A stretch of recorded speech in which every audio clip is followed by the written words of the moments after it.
Terminator 2D No Fate is one of those games that look simple at first glance, but hide a depth that only emerges after several hours of gameplay, and several deaths too. Today, I'm going to share 10 advanced tips that will help you master combat, optimize your routes, and survive until the end without becoming scrap metal. Even if you've already completed the game before, I guarantee you'll discover some mechanics and tricks you probably never used, and that can completely change the way you play.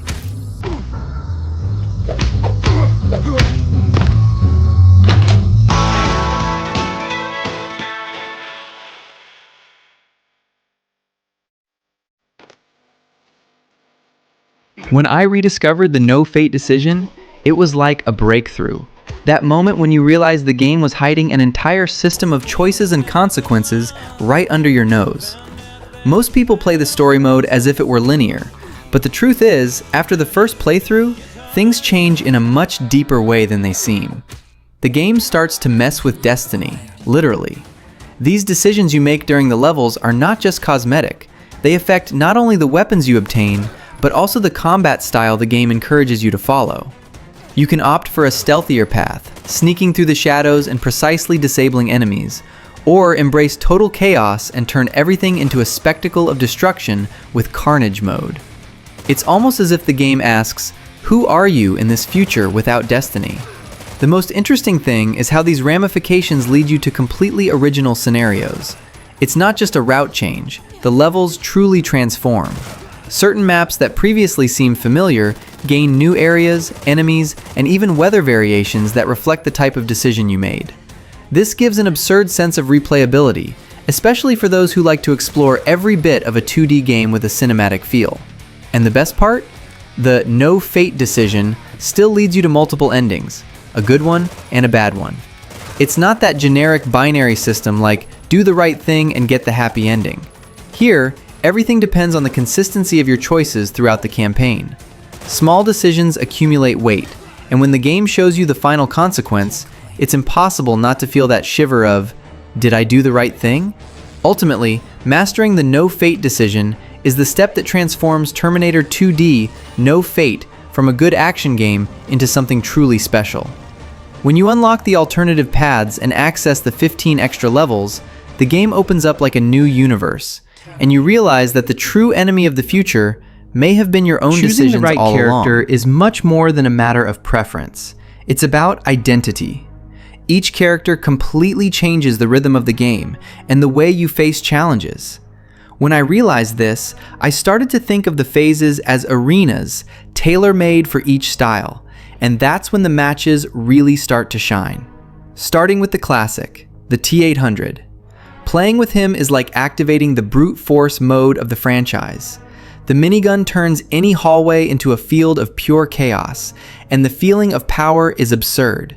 He's slow, but if you know how to position yourself well and use cover, you can decimate entire hordes before they realize what happened. He is the type of character perfect for those who like to feel the impact of every shot.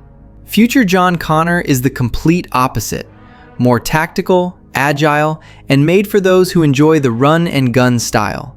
The combination of plasma rifle and pipe bombs opens up very versatile possibilities. You can control the battlefield from a distance and still improvise when things get tough with bosses, switching the type of ammunition to maximize damage. Playing with him is like orchestrating chaos with surgical precision.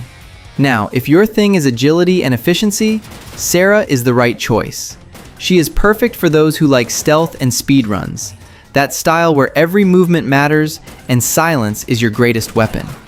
With her, getting through the phases without raising the alarm is almost a dance, and when you master the timing and rhythm, the game gains another flavor. It's tense, but addictive. Ultimately, this tip seems simple, but it completely changes your experience. When you start choosing the character based on gameplay style, and not just the name, Terminator 2D No Fate transforms into a sandbox of possibilities. Each run becomes a new experience, almost as if the game were a different story told through who you decide to be in that devastated future. Unlocking Judgment Day mode is almost a rite of passage. And the path to get there involves the insane challenge of completing Mother of the Future, a mode completely different from anything else in the game. Here, you only control Sarah, and the pace changes drastically. Forget calm, forget cover. It's you against the clock, in a race for survival and perfection. The coolest thing is how this mode forces you to master movement and game flow. Every second counts, and every slip is punished. Sarah, being fast and focused on stealth, stands out here, but the challenge is cruel. Enemies respawn more aggressively, and the map becomes a living trap. Finishing Mother of the Future is not just a matter of skill, it's mental endurance and pure reflex. When Judgment Day is finally unlocked, the game changes its tone. The maximum difficulty does not mess around. Enemies become much faster. Hazards, like mines and lasers, become practically instantaneous, and even the crosshair gets smaller during freeway chases. The game is telling you, now it's serious. Let's see what you're made of. This extreme version transforms phases you already knew into distorted versions of themselves. Those stretches that were previously challenging become almost impossible, and that's exactly the appeal. A definitive test of everything you've learned so far. And the best? Completing story mode on this difficulty unlocks the legendary cheats menu, which opens up new possibilities and even a retro touch for fans of hidden secrets and codes. Judgment Day is more than an extra mode. It's a reminder of the game's central theme. There is no fate, only what we make. Taming this difficulty is not just overcoming a challenge, it's proving that you master destiny, even when everything is programmed to destroy you. This tip is excellent for those who want to truly master Terminator 2D No Fate. Level training mode is the kind of tool that seems like just an extra at first, but the more you use it, the more you realize how essential it is for evolution. I like to think of it as the Terminator's testing ground, a space where you can make mistakes at will and come out more efficient with each attempt. In level training, the cool thing is that you can replay any phase in isolation, and this completely changes the pace. Without the pressure of following the campaign, you can try new routes, refine movement, and test different weapons. This is where the game really teaches you the details of each scenario, enemy response times, the best covers, and even where stealth is more worthwhile than just shooting. One thing I noticed is that each phase favors a different style. There are missions where playing stealthily yields absurd scores, and others where the game practically begs you to turn on the minigun and let the steel fly. The secret is identifying which approach scores highest on each type of map, and level training is the perfect space to discover this without penalty. And then comes the part that gets me, the global leaderboards on Steam. Man, it's addictive to see your name climbing the rankings after optimizing a route or finishing a level with that clean, no damage combo. The game rewards precision, speed, and style, and the more you master the levels in training, the more you realize that climbing the ranks is not luck, it's smart practice. Training in isolation changes the way you play the entire campaign. You start to see opportunities where before you only saw challenges. When each phase becomes a field of experimentation, you understand that No Fate is not just the game's name, it's the motto. Everything depends on how much you are willing to train and become the true Terminator of the ranks. This infinite mode tip is one of those that makes the difference between just surviving and truly dominating the game. Infinite mode is brutal. Skynet sends endless waves of enemies, and the only constant is the pressure. The first thing you realize is that simply machine gunning everything that moves is not the best way. Here, precision is more important than speed. Every well-placed shot rewards you with extra time, and that time is literally what separates you from defeat. I especially like how this mode forces you to change your pace. In normal modes, it's common to play more loosely, experiment with weapons, or test routes. In infinite mode, everything becomes a mind game. It's the type of mode that makes you think fast but act calmly, which seems contradictory, and that's exactly why it's so addictive. Every perfect hit is a micro victory, and maintaining the streak gives a very satisfying feeling of mastery. Furthermore, it is the best place to farm score and test weapons without the fear of spending progress. I always use this mode to compare the performance of special weapons against bosses, especially the T-1000. He is resilient, changes shape, and forces you to adapt to each round. An incredible combination for understanding how each weapon interacts with high durability enemies. It's like an extreme training camp within the game itself. One detail that many people ignore is the importance of positioning in infinite mode. It's not enough to be precise, you need to anticipate the flow of enemies. Staying still is asking to be overwhelmed.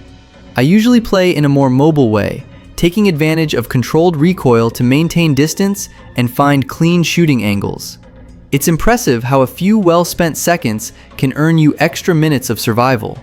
Ultimately, infinite mode is the true test of skill in Terminator 2D No Fate. It shows who really understands the mechanics of the game. It's not about how many enemies you kill, but about how well you read the field, manage time, and manage for your weapons. When you catch the rhythm and start breaking your own records, it's impossible not to feel that adrenaline. It's pure chaos and precision, the way a good survival mode should be. You know when the game stops being just a challenge and becomes almost a conversation between you and the bosses? Boss Rush mode is exactly that moment. This is where you learn to read the game, understand the enemy's rhythm, and anticipate every move. I like to view Boss Rush not as suffering, but as hardcore training, like a digital gym. Each attempt brings you closer to that level of almost automatic reflex, and that's addictive. When you enter this mode and face the T-1000 with the blades, for example, he seems harmless in the first runs. But keep increasing the difficulty and you realize how much the reaction time decreases. The timing windows practically disappear, and the attack pattern speeds up in a way that requires millimeter precision. This is when you understand that aiming for the weak spot with the crosshair is not just a tip, it's survival. One poorly positioned shot and the confrontation completely falls apart. Another thing I think is incredible about Boss Rush is how it forces you to respect the patterns. Unlike other modes, here there is no pause to breathe. It's a sequence of bosses and accumulated errors. So you start to notice nuances that go unnoticed during the normal campaign. The Centurion with the fast machine gun, for example, has micro indications before each burst, and training this completely changes the result of the fights. After a few sessions, you realize that Boss Rush makes you sharper even in traditional levels. Your reflexes come faster, your aim feels more natural, and even your scene reading improves.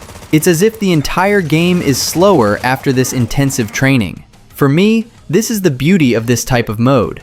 It transforms practice into real power within the gameplay. So, if you really want to master Terminator 2D No Fate, set aside some time for Boss Rush.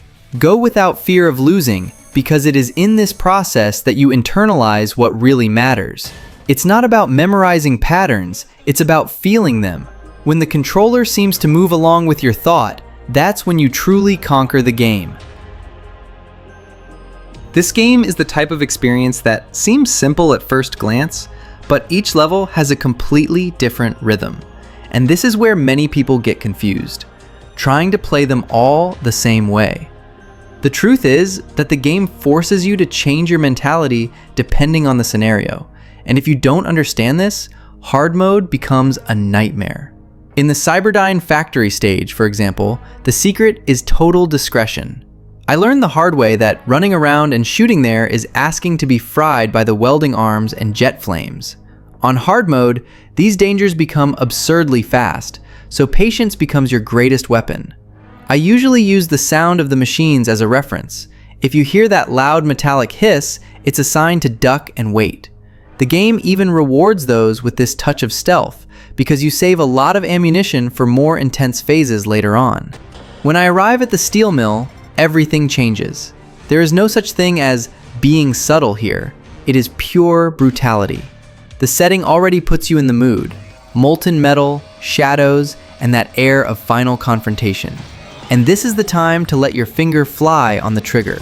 My tactic is to focus on prioritizing melee enemies first. because maintaining distance and controlling space is what separates a good run from a frustrating one. It's a phase that practically screams, "Don't hesitate." Now, the freeway chase is a different beast. It's more about precision and reflexes than brute force. Those helicopters are smart, and the harder the game, the smaller the crosshair, which forces you to be calm. I like to think that this phase represents exactly what No Fate is: total chaos, but surgical precision. Making a mistake here is not forgiven, so be careful with your shot timing.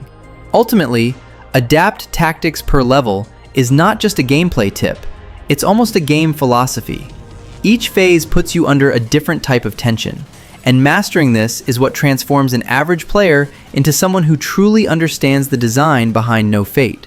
It's the type of experience that teaches you to adapt, and when you realize it, you're already anticipating dangers before you even see them on screen. This tip seems simple in theory, but in my testing, it completely changes the way you read the game's phases.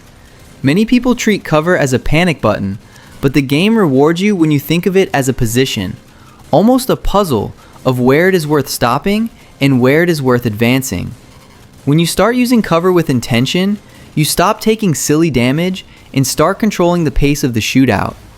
The best parallel here is Contra. There are sections where standing up and shooting is asking to lose lives for nothing, and there are sections where hiding too much only delays you and makes you miss the timing. I like to use cover in specific areas, especially when the game throws you into crossfire or enemies at bad angles. You gain precious seconds to safely clear the screen, and more importantly, to avoid wasting resources out of anxiety. Now, the part that really matters is how high difficulties affect the game's meta. Fewer continues, and in some modes, they even impose time limits, with the exception of easy money. This changes your mental priority. It's not just surviving, it's surviving without locking progress and without running out of time. For me, the big mistake is spending a continue early just because you can replace it later. On high difficulty, you can't, and the game wants you to pay for that impulse. That's why I treat continues as if they were a currency reserved for specific bosses, and confrontations with the T-1000 are exactly where this calculation works out. In these fights, the game tends to put more pressure on execution, and any mistake can turn into a cascade. You take damage, lose positioning, become desperate, and start exposing yourself. Saving continues for these moments is like guaranteeing insurance for the most critical part of the run, where your performance needs to be cleaner. In the end, I play like this. In the phases, I think of cover as a consistency tool, avoiding unnecessary damage, and continues as a strategy tool, where it's worth paying to continue. If you do this, you will feel that the game becomes less punitive and more fair, because you stop losing due to impulsiveness and only start losing when you have truly been outplayed. And when you finally reach the T-1000 with continue saved, the feeling is one of being prepared, not of surviving by luck. The game may start off looking like a simple run and gun inspired by the classic movie, but when you discover that you can unlock different modes and endings, you realize the developers care in adding a touch of depth there. It's almost as if the game has a second life after you understand how everything connects. Arcade mode, for example, is perfect if you want to feel that pure action rhythm of the 90s. No cutscenes, no dialogue, just shooting, explosions, and the T-800 doing what he does best. I love using this mode when I want to play without thinking too much about the narrative, just enjoying the raw, direct gameplay and trying to beat my own times. Now, when you move on to Mother of the Future mode and start exploring alternative paths, the game almost changes personality. The choices weigh more heavily, especially when moral doubt enters, like the part where the T-800 may or may not kill Dyson. These decisions not only influence the ending, but also reveal a more human side of the machine. It's rare to see a 2D game play with moral dilemmas like this.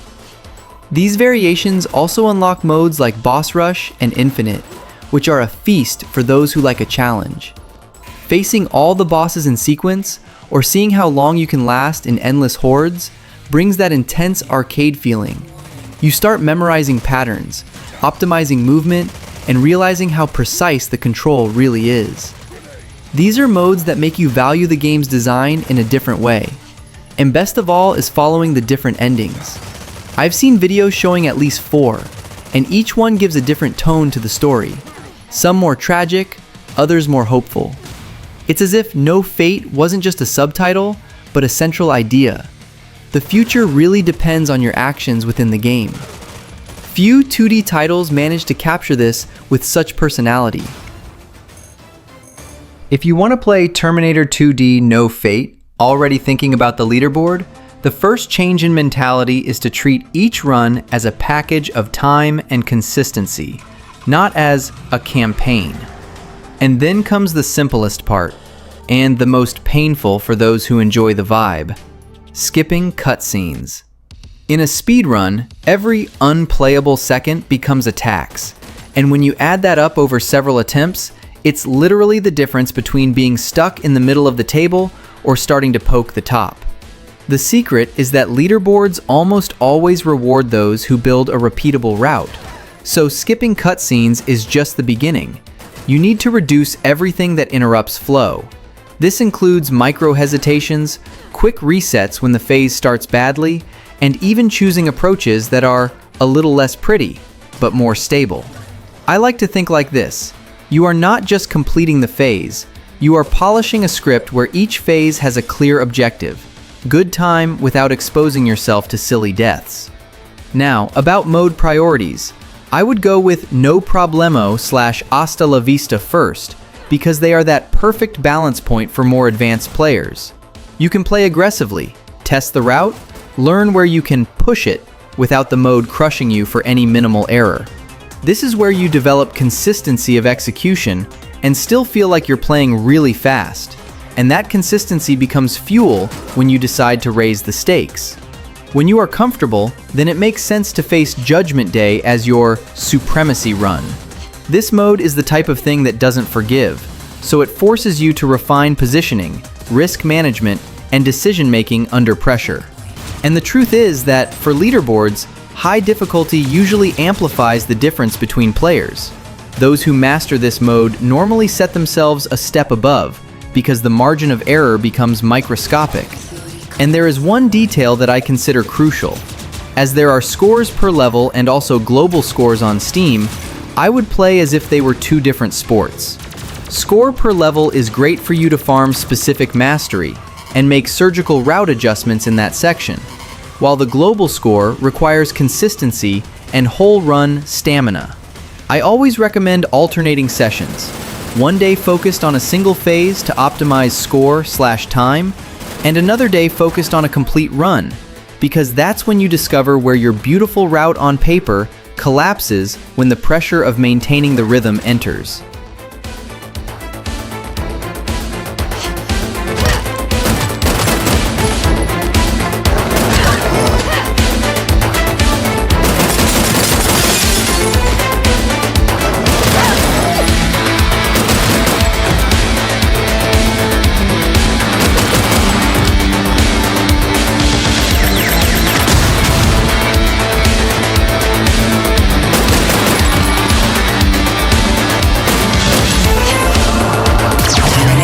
Check.